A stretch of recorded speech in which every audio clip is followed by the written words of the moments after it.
Ngasisu adonggidamak channel asina Haunted Hotel amagi wari puduna lakchari. Pithribi asida tongan-tonganba thokaningdaba thodok thokpa hotel kya marom laikre.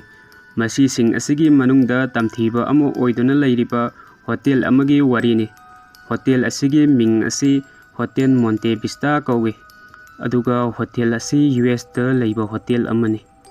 Hotel asida ngasisu angakpa aki tuzungba oiba thodok kaya thoktuna lairi.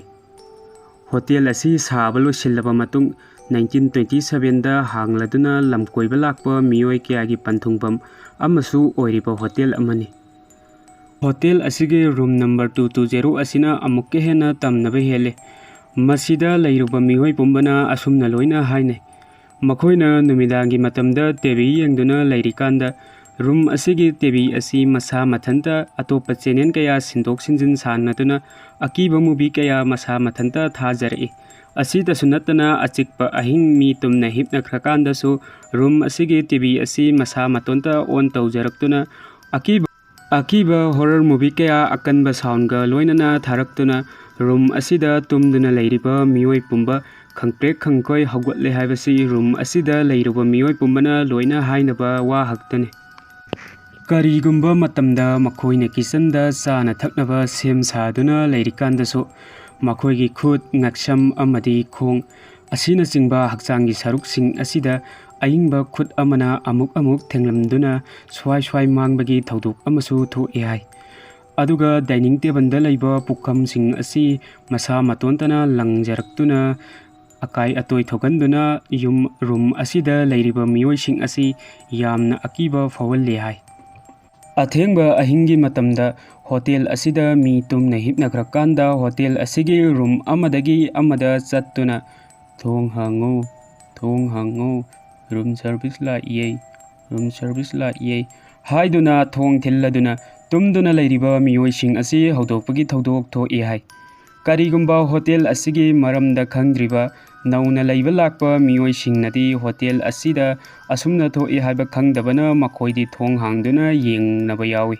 Masida makoina yengluba matamdadi mi amata mapanda lairamde. Asita sunatana hotel asida athengba ahingsingda angang ama basement makhada kappagi khonjen tattana tai hai. Angang asina kaptuna hotel ni stair singda chenbagi thodok kaya tattana thengai hai. Makoina kapliba mafam adwaida sangsilluba matamdadi khonjen asi tapna lapthokiduna khonjen adu khara lapna amuk tarbatung khara lairaga khonjen adu mangkhi. Masigi angang asina kappagi khonjen asibu hek taba horaklabadi hotel asida lairiba staff sing thabuk tawriba makhoisu hotel asigi mathak thangba sarukta chenkhatnari hai. Hotel asigi room number 305, 306 amadi room number 220 hairiba room sing asidana asuki matik tamthiba mawongda tamnabagi thodok tho hai. Hotel asigi room number 305 asida khara hanuraba miyai challaba nupi amakha leramme hai. Hotel asida mahak asi sahi amamuk leramlabatung hotel asimaktata mahaksu laikide. Mahakna hinglingai matamda room asigi thoknaw mayada sokri ahaibi ama hek famduna mapangi fajaba yenglamme hai.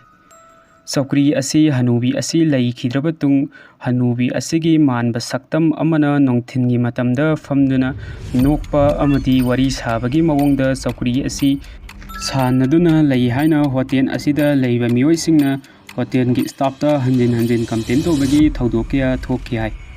Marak thatna gain knowledge in Manipuri YouTube channel asida true horror story biography amadi amazing fact na singba video kya thagachari. Masi sing asi taba phangbiningai damakta channel asibu like subscribe amadi share tobiduna pungning thogatpiyo. Aduga hotel asigi room number 306 asidana prostitute nupi ama hataga thamlamkai. Masigi tung hotel asida mahakki thawaina room asida leiba lakpa miyoi pumba yamna aki tuzungba mawongda tamthina tamnaduna kihalle haibagi complaint kya fanglaba pithribida haunted oibada record leiraba hotel amakhakni. Matang asida video asi losinjare. Matung dasu sugum laba nungairaba video kya taba phangbidangai gi damakta channel asibo like subscribe amadi share to viduna pungning thogatpiyo.